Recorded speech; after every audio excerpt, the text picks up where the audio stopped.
Saidabad juvenile హోంలో దారుణం జరిగింది. 6 బాలురపై పర్యవేక్షకుడు లైంగిక దాడికి పాల్పడ్డాడు. దసరా సెలవుల్లో ఇంటికి వచ్చిన ఓ బాలుడు తల్లికి చెప్పడంతో ఈ విషయం వెలుగులోకి వచ్చింది. బాలుడి తల్లి ఫిర్యాదు మేరకు సైదాబాద్ పోలీసులు కేసు నమోదు చేసి దర్యాప్తు చేస్తున్నారు.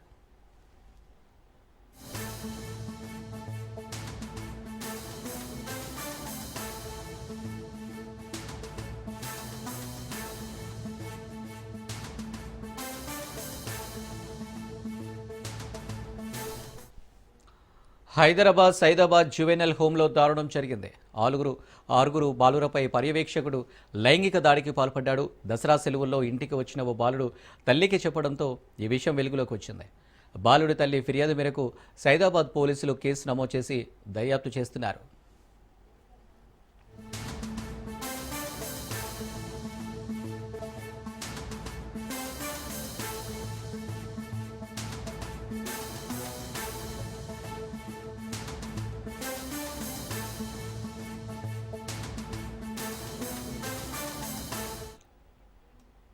రెడీగా ఇష్యూకు సంబంధించి మరిన్ని డీటెయిల్స్ మా ప్రతినిధి రత్న అందిస్తారు. రత్న, సైదాబాద్ జువెనల్ హోమ్ లో దారుణం చోటు చేసుకుంది. పిల్లల సంరక్షణ చూడాల్సిన పర్యవేక్షకుడే దారుణానికి పాల్పడ్డాడు. దాదాపు ఆరుగురు బాలుర పైన లైంగిక దాడి చేసినట్లు కూడా ఆలస్యంగా వెలుగులోకి వచ్చింది. సో రీసెంట్ గా దసరా సెలవులకు సైదాబాద్ జువెనల్ హోమ్ లో ఉన్న ఓ బాలుడు ఇంటికి రావడం జరిగింది. ఇంటికి వచ్చిన తర్వాత కొన్ని రోజులు గడిచిన తర్వాత పండగ పోయిన తర్వాత మరలా జువెనల్ హోమ్ కు వెళ్ళడానికి నిరాకరించాడు. అయితే ఎందుకు వెళ్ళట్లేదు అనేటువంటి విషయాన్ని తల్లి గట్టిగా అడిగినప్పుడు తను ఒక విషయాన్ని తెలియజేయడం జరిగింది. సైదాబాద్ జువెనల్ హోమ్ లో పర్యవేక్షకుడుగా ఉన్నటువంటి వ్యక్తి తన పైన లైంగిక దాడి చేశాడు అన్నటువంటి విషయాన్ని తన తల్లికి చెప్పాడు. దాంతో ఒక్కసారిగా షాక్ గురైనటువంటి తల్లి ఇమీడియట్ గా పోలీసులను ఆశ్రయించింది. పోలీసులను ఆశ్రయించి జరిగినటువంటి విషయానికి సంబంధించి కూడా పూర్తిగా ఆరా తీయడంతో ట్యాబ్ గార్డు ఎవరైతే పర్యవేక్షకుడు ఉన్నాడో అతను కేవలం ఒక్క బాలుడి మీద మాత్రమే కాదు, ఇంకొక 5 బాలుడి పైన కూడా ఈ రకంగానే లైంగిక దాడి చేశాడంటూ కూడా ఆలస్యంగా వెలుగులోకి వచ్చినటువంటి పరిస్థితి ఉంది. సో దీనిపైన ప్రస్తుతం పోలీసులు కేసు నమోదు చేసి దర్యాప్తు చేస్తున్నారు. ఇప్పుడు ఆ స్టాఫ్ గార్డ్ ఎవరైతే పర్యవేక్షకుడు ఉన్నాడో అతన్ని అదుపులోకి తీసుకొని విచారిస్తూ ఉన్నారు. ఎందుకటి నుంచి ఈ యొక్క వ్యవహారం అనేది ఇతను ఇలా అఘాయిత్యాలకు పాల్పడుతున్నారు జువెనల్ హోమ్ లో ఉన్నటువంటి బాలుల మీద అనే అంశానికి సంబంధించి కూడా పూర్తి వివరాలను కూడా తెలుసుకున్నటువంటి ప్రయత్నం చేస్తున్నారు. ఖచ్చితంగా అతని మీద కఠిన చర్యలు తీసుకోవాలంటూ కూడా ఇప్పుడు కంప్లైంట్ చేసినటువంటి బాలుడి తల్లితో పాటు అలాగే మిగతా ఫ్యామిలీస్ కు సంబంధించి మిగతా 5 బాలురు ఎవరైతే ఉన్నారో ఆ పిల్లలకు సంబంధించినటువంటి తల్లిదండ్రులు సైతం ఆగ్రహం వ్యక్తం చేస్తూ ఉన్నారు. వాస్తవానికి జువెనల్ హోమ్స్ లో కొంత భద్రతా పరమైనటువంటి అంశాలు అలాగే ఫుడ్ కు సంబంధించి సేఫ్టీకి సంబంధించినటువంటి అనేక అంశాలకు సంబంధించి కూడా గతంలో ఎంతో వివాదాలు అనేవి నడిచాయి. గతంలో కొంతమంది జువెనల్స్ హోమ్ ని విడిచి ఆ పరారైనటువంటి పరిస్థితి కనిపించింది. ఇక్కడ ఉన్నటువంటి విండోస్ ను పగలగొట్టుకొని కొంతమంది బయటికి వెళ్ళినటువంటి సిచ్యువేషన్స్ చూశారు. అలాగే మరికొన్ని ఘటనలు కూడా జువెనల్ హోమ్స్ లో జరిగాయి. సో ఇప్పటి వరకు కూడా భద్రతాపరమైనటువంటి అంశాల్లోనే వెలుగులోకి వచ్చినటువంటి జువెనల్ హోమ్స్ ఇప్పుడు ఏకంగా లోపల ఉన్నటువంటి జువెనల్స్ బాలుడి యొక్క పరిస్థితికి సంబంధించి వారి మీద లైంగిక దాడులు జరగడం అనేది ఒక్కసారిగా ప్రతి ఒక్కళ్ళని షాక్ గురయ్యేలా చేసింది. దీని మీద ఖచ్చితంగా కఠిన చర్యలు తీసుకోవాలంటూ కూడా వైపున ప్రతి ఒక్కళ్ళు కూడా తెలియజేస్తూ ఉన్నారు. అలాగే బాలుడు యొక్క ఎవరైతే లోపల జువెనల్ హోమ్ లో లైంగిక దాడికి గురైనటువంటి బాలుడు తల్లిదండ్రులు ఉన్నారో వాళ్ళందరూ కూడా ఒక పర్యవేక్షకుడిని కఠినంగా శిక్షించాలనేటువంటి విషయాన్ని కూడా గట్టిగా డిమాండ్ చేస్తున్నారు. Right Ratna, thank you.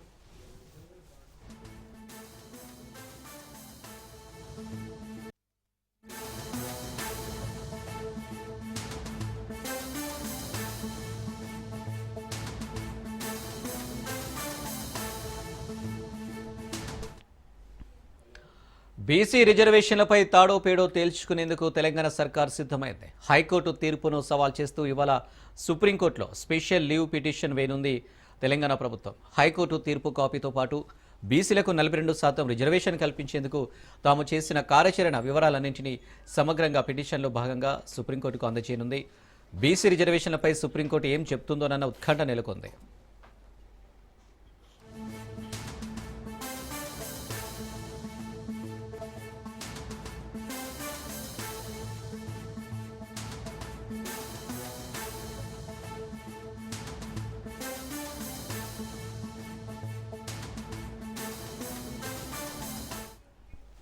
దీనికి సంబంధించి మరిన్ని డీటెయిల్స్ మా ప్రతినిధి పవన్ అందిస్తారు. పవన్.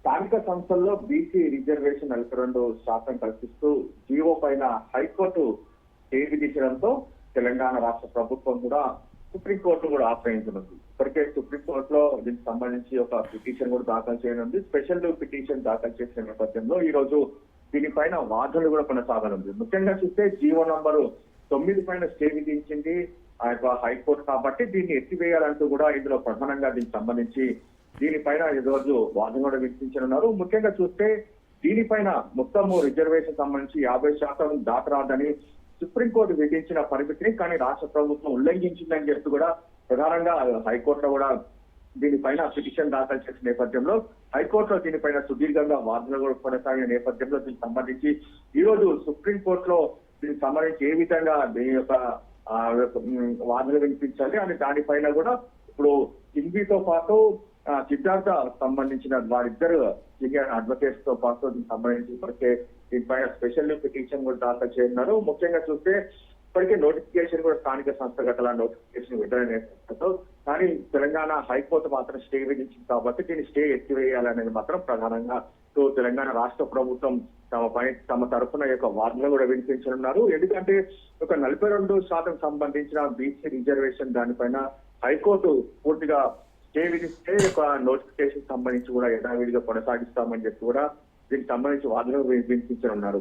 అయితే ఈ నేపథ్యంలో చూస్తే ఇందిరా సాహ్ని కేసు తీర్పుకు సంబంధించి బీసీ రిజర్వేషన్ కి అడ్డంకి కాదని చెప్పి కూడా ముఖ్యంగా ఈ యొక్క తెలంగాణ రాష్ట్ర ప్రభుత్వం దీనిపైన ప్రధానంగా వాదనలు వినిపించాలని చెప్పి కూడా ఇప్పటికే కొన్ని లీగల్ ఒపీనియన్స్ కూడా తీసుకున్నారు. లీగల్ ఒపీనియన్స్ తీసుకున్న నేపథ్యంలో ఇందిరా సాహ్ని కేసు సంబంధించి తీర్పుకి బీసీ రిజర్వేషన్ సంబంధం లేదని దీనికి సంబంధించి పూర్తిగా వాదన వినిపించిన దాని తర్వాత సుప్రీంకోర్టు ఏ నిర్ణయం తీసుకుంటుంది అనే దానిపైన కూడా చాలా ఉత్కంఠంగా కనిపిస్తుంది. ఎందుకంటే ప్రతి ఒక్కరు కూడా యొక్క స్థానిక సంస్థగత ఎన్నికలు ఎప్పుడు వస్తాయని చెప్పి ఎదురు చూసిన నేపథ్యంలో తెలంగాణ రాష్ట్ర ప్రభుత్వం బీసీ రిజర్వేషన్లు దీనిపైకి తీసుకురావడము, అయితే దీనిపైన యొక్క పిటిషన్ దాఖలు కావడం, దీనిపైన వాదనలు వినిపించడము, హైకోర్టులో కూడా స్టే విధించడం అన్ని కూడా దీనికి సంబంధించి జరిగిపోయాయి కాబట్టి సుప్రీంకోర్టులో మాత్రము స్టే ఎత్తివేయాలని చెప్పి ప్రధానంగా దీనిపైన వాదనలు వినిపించనున్నారు. Right Pawan, thank you.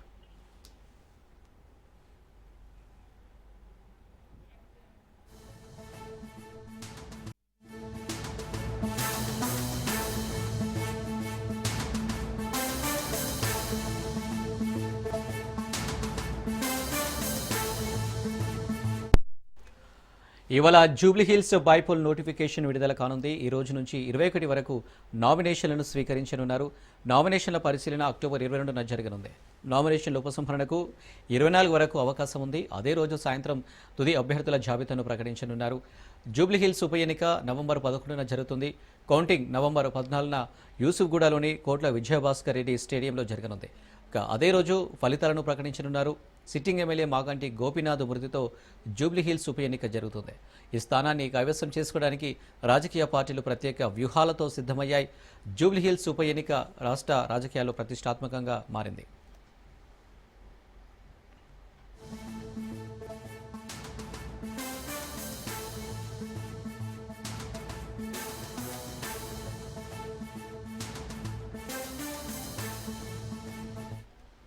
ఇవాళ జూబ్లీహిల్స్ బైపోల్ నోటిఫికేషన్ విడుదల కానుంది. ఈ రోజు నుంచి 21 వరకు నామినేషన్లు స్వీకరించనున్నారు. నామినేషన్ల పరిశీలన అక్టోబర్ 22న జరుగుతుంది.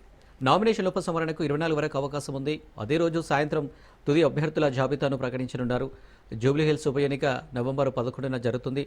కౌంటింగ్ నవంబర్ 14న యూసుఫ్గూడలోని కోట్ల విజయభాస్కర్ రెడ్డి స్టేడియంలో జరగనుంది. అదే రోజు ఫలితాలను ప్రకటించనున్నారు.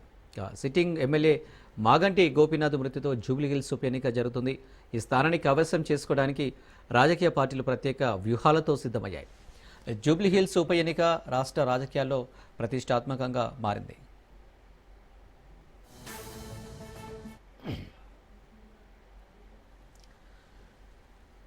ఇవాళ జూబ్లీహిల్స్ బైపోల్ నోటిఫికేషన్ విడుదల కానుంది. దీనికి సంబంధించి మరిన్ని డీటెయిల్స్ మా ప్రతినిధి రాజు అందిస్తారు.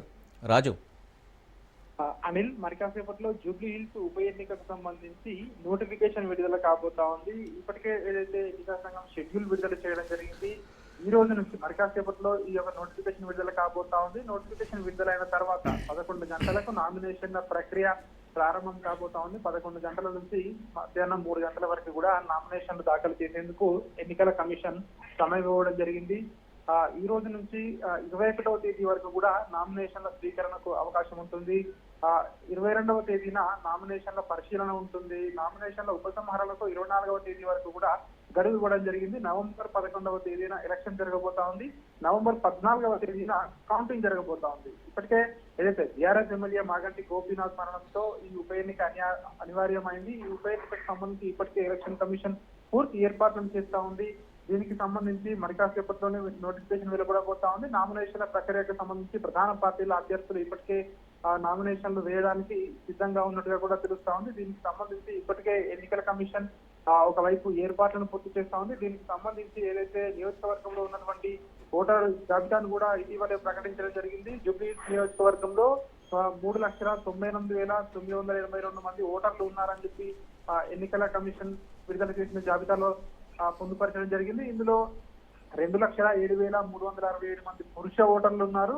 1,91,590 మంది మహిళా ఓటర్లు, 25 మంది ఇతరులు ఉన్నారని చెప్పి ఎన్నికల సంఘం అధికారికంగా ఎలక్షన్ ఏదైతే ఓటర్ లిస్ట్ ను విడుదల చేయడం జరిగింది. దీనికి సంబంధించి ఈసారి ఓటింగ్ శాతాన్ని పెంచేందుకు ఎన్నికల కమిషన్ ఇప్పటి నుంచే కూడా అన్ని ఏర్పాట్లు చేస్తా ఉన్నాం. ఎవరికి కూడా ఎలాంటి ఇబ్బందులు లేకుండా ఉండేందుకు అన్ని రకాలైనటువంటి ఏర్పాట్లు చేస్తా ఉన్నామని చెప్పి కూడా చెప్తా ఉన్నారు. దీనికి సంబంధించి ఎన్నికల కమిషన్ అన్ని ఏర్పాట్లు చేస్తామంటే ఒకవైపు ప్రధాన పార్టీలు ఇప్పటికే ఇటు టీఆర్ఎస్ పార్టీ అభ్యర్థిని ప్రకటించింది. అదేవిధంగా ఇటు కాంగ్రెస్ పార్టీ ప్రకటించింది. బీజేపీ కూడా నేడు ఈ రోజు సాయంత్రం కల్లా అభ్యర్థిని ప్రకటించే అవకాశం కనిపిస్తా ఉంది. దీనికి సంబంధించి ఇతర పార్టీలు కూడా చాలా వరకు కూడా బరిలో నిలిచే అవకాశం కనిపిస్తా ఉంది. కాంగ్రెస్ పార్టీ 2 సంవత్సరాల అధికారం ఉన్న తర్వాత జరిగే ఉప ఎన్నిక కాబట్టి అధికార పార్టీ కూడా ప్రతిష్టాత్మకంగా తీసుకుంది.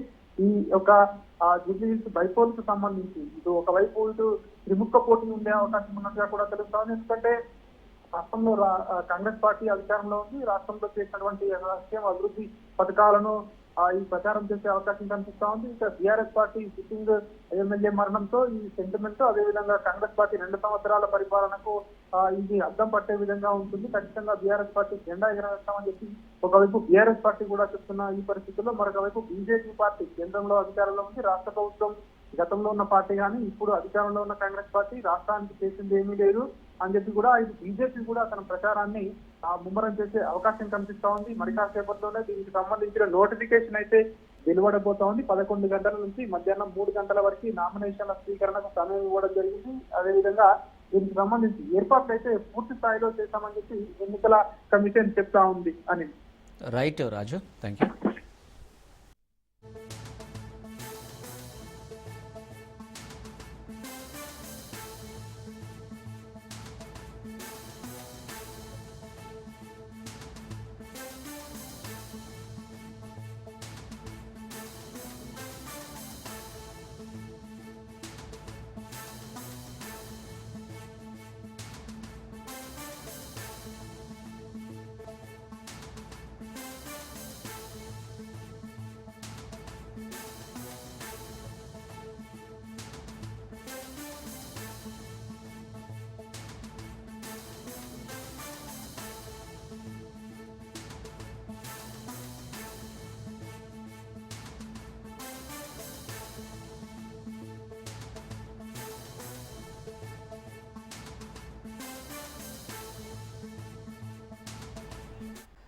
నకిలీ మద్యం కేసులో సిట్ ఏర్పాటు చేసింది ఏపీ సర్కార్.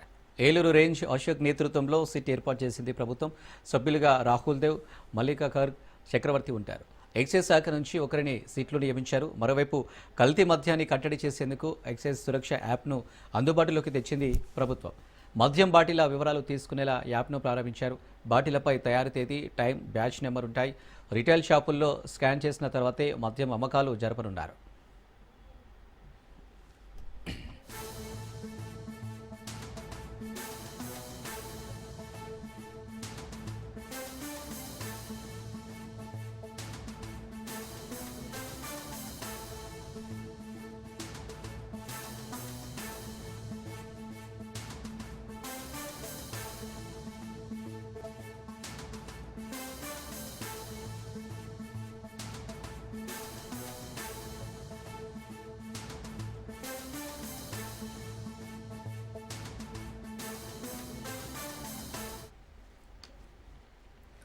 నకిలీ మద్యం కేసులో సిట్ ఏర్పాటు చేసింది ఏపీ సర్కార్.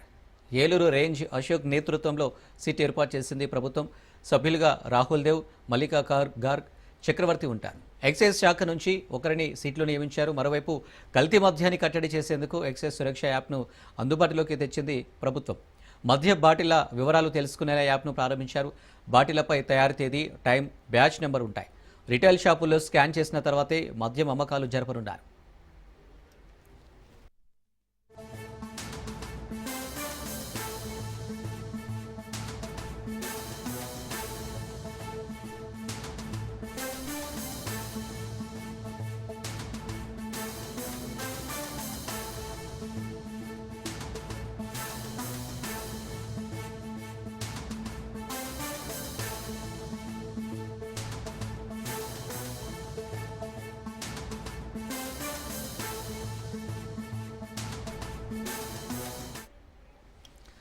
ఇక నకిలీ మద్యం కేసులో సిట్ ఏర్పాటు చేసింది ఏపీ సర్కార్. ఇక దీనికి సంబంధించి మరిన్ని డీటెయిల్స్ మా ప్రతినిధి శ్రీనివాస్ అందిస్తారు. శ్రీనివాస్,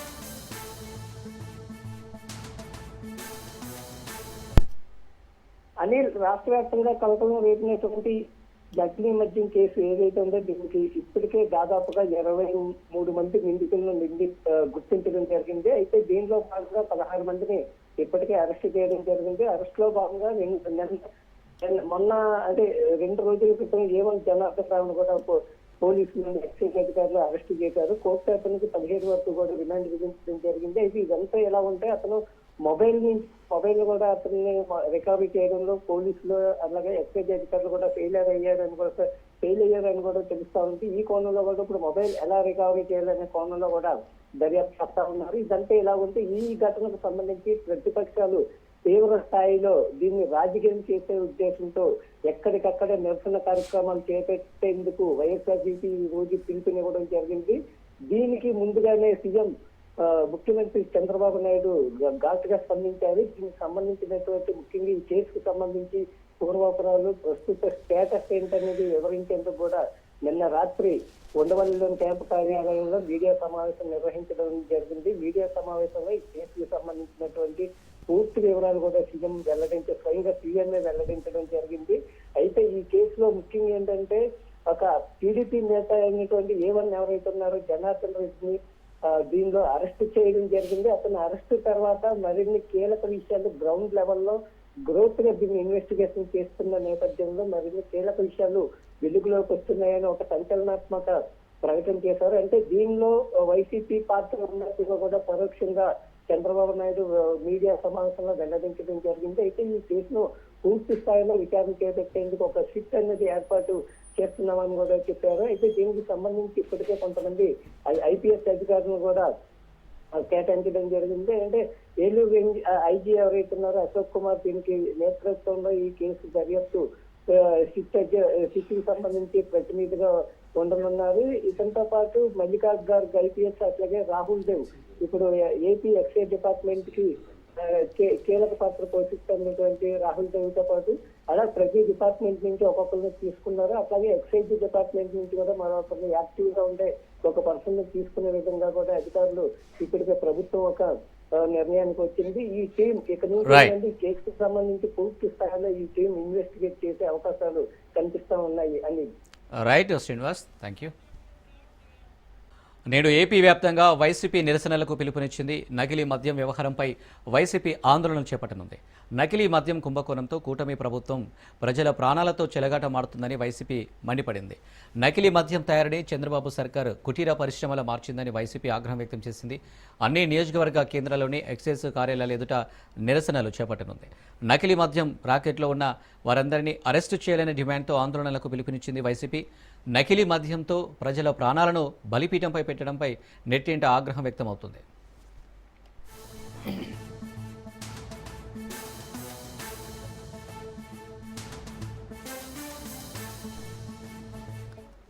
నేడు ఏపీ వ్యాప్తంగా వైసీపీ నిరసనలకు పిలుపునిచ్చింది.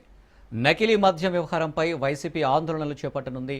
నకిలీ మద్యం కుంభకోణంతో కూటమి ప్రభుత్వం ప్రజల ప్రాణాలతో చెలగాటమాడుతుందని వైసీపీ మండిపడింది. నకిలీ మద్యం తయారని చంద్రబాబు సర్కార్ కుటీర పరిశ్రమలా మార్చిందని వైసీపీ ఆగ్రహం వ్యక్తం చేసింది. అన్ని నియోజకవర్గ కేంద్రాల్లోని ఎక్సైజ్ కార్యాలయాల ఎదుట నిరసనలు చేపట్టనుంది. నకిలీ మద్యం రాకెట్లో ఉన్న వారందరినీ అరెస్టు చేయాలనే డిమాండ్తో ఆందోళనకు పిలుపునిచ్చింది వైసీపీ. నకిలీ మద్యంతో ప్రజల ప్రాణాలను బలిపీఠంపై పెట్టడంపై నెట్టింట ఆగ్రహం వ్యక్తమవుతుంది.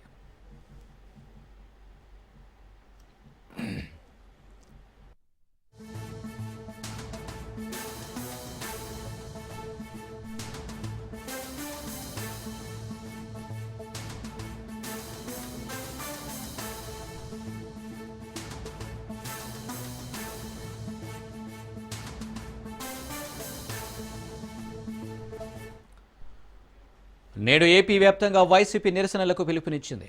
నకిలీ మద్యం వ్యవహారంపై వైసీపీ ఆందోళనలు చేపట్టనుంది.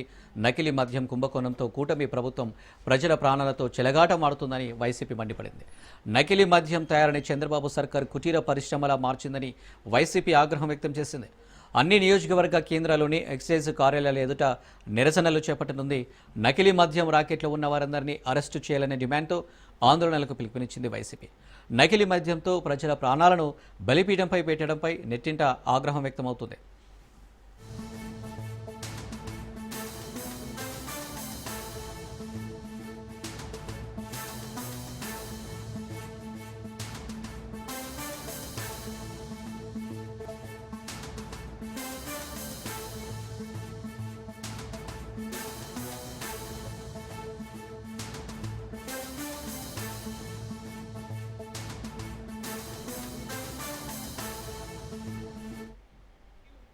ఏపీ వ్యాప్తంగా వైసీపీ నిరసనలకు సంబంధించి మరిన్ని డీటెయిల్స్ మా ప్రతినిధి రమేష్ లైవ్లో అందిస్తారు. రమేష్. అనిల్, ఈరోజు వైఎస్ఆర్ కాంగ్రెస్ పార్టీ ఆధ్వర్యంలో రాష్ట్ర వ్యాప్తంగా కల్తీ మద్యానికి వ్యతిరేకంగా వైఎస్ఆర్ కాంగ్రెస్ పార్టీ నేతలు నిరసన బాట పట్టడం జరిగింది. వైసీపీ అధినేత జగన్మోహన్ రెడ్డి ఆదేశం నియోజకవర్గ సమన్వయకర్తలు, ఎమ్మెల్యేలు కూడా ఈ కార్యక్రమంలో పాల్గొంటారు. తెలుగుదేశం కూటమి అధికారంలోకి వచ్చిన తర్వాత తాజాగా అన్నమయ్య జిల్లా ములకల చెరువులో పెద్ద ఎత్తున నకిలీ మద్యం తయారీ డంపు బయటపడింది. ఇక్కడ తయారైనటువంటి నకిలీ మద్యం రాష్ట్ర వ్యాప్తంగా సరఫరా అవుతుంది. బెల్ట్ షాపులకు, అదేవిధంగా వైన్ షాపులకు కూడా ఈ కల్తీ మద్యం సరఫరా అవుతుంది. దీన్ని తాగి ప్రజలు అనేక మంది అనారోగ్యం పాలవుతున్నారు. ఇప్పటికే కొంతమంది మరణించినటువంటి పరిస్థితి కూడా ఉంది. ఈ నేపథ్యంలో కల్తీ మద్యానికి వ్యతిరేకంగా వైసీపీ ఆధ్వర్యంలో ఈ రోజు నిరసన కార్యక్రమాన్ని చేపట్టడం జరిగింది. మొత్తం అన్ని నియోజకవర్గ కేంద్రాల్లో కూడా వైఎస్ఆర్ కాంగ్రెస్ పార్టీ శ్రేణులు, ఎమ్మెల్యేలు కూడా ఈ నిరసన ర్యాలీలో పాల్గొంటారు. ఆ తర్వాత ఎక్సైజ్ కార్యాలయానికి వెళ్లి కల్తీ మద్యం పైన చర్యలు తీసుకోవాలంటూ కూడా అధికారులకు వినతి పత్రాలు ఇవ్వనున్నారు. ఇప్పటికే కల్తీ మద్యానికి సంబంధించి తెలుగుదేశం పార్టీ నేతల ప్రమేయం బయటపడింది. గతంలో తెలుగుదేశం పార్టీ నుంచి పోటీ చేసినటువంటి జయచంద్రారెడ్డితో పాటు మరికొంతమంది కూడా ఈ నకిలీ మద్యం తయారీలో ప్రధాన పాత్ర పోషిస్తున్నారని ఆరోపణలు వస్తున్నటువంటి నేపథ్యంలో ఇప్పటికే టీడీపీ జయచంద్రారెడ్డిని పార్టీ నుంచి సస్పెండ్ చేయడం జరిగింది. మరోవైపు కల్తీ మద్యంకు కారణమైనటువంటి జనార్దన్ రావును ఇప్పటికే పోలీసులు అరెస్ట్ కూడా చేసినటువంటి పరిస్థితి. మరోవైపు కల్తీ మద్యం వ్యవహారం పైన పూర్తి స్థాయిలో విచారణ జరిపేందుకు ప్రభుత్వం సిట్ ఏర్పాటు చేసింది. అయితే ఈ పరిణామాలన్నింటినీ కూడా వైఎస్ఆర్ కాంగ్రెస్ పార్టీ తప్పుపడుతుంది. కల్తీ మద్యానికి సంబంధించి తెలుగుదేశం పార్టీకి సంబంధించిన ప్రభుత్వ పెద్దలే కల్తీ మద్యాన్ని ప్రోత్సహిస్తున్నారు. అందులో భాగంగానే తెలుగుదేశం పార్టీ నేతలు ఇందులో ఉన్నారని ఆరోపిస్తున్నారు. అంతేకాకుండా ఈ కల్తీ మద్యం విషయంలో సిబిఐ చేత విచారణ జరిపించాలని చేస్తూ ఉన్నారు. కల్తీ మద్యం బాధితులు ఎవరైతే ఉన్నారో వారందరికీ కూడా ప్రభుత్వం తక్షణంగా ఆర్థిక సహాయం అందించాలి, ఆ కుటుంబాలను ఆదుకోవాలనే డిమాండ్తో ఈ రోజు నిరసన కార్యక్రమం కొనసాగుతూ ఉంది. Right Ramesh, thank you.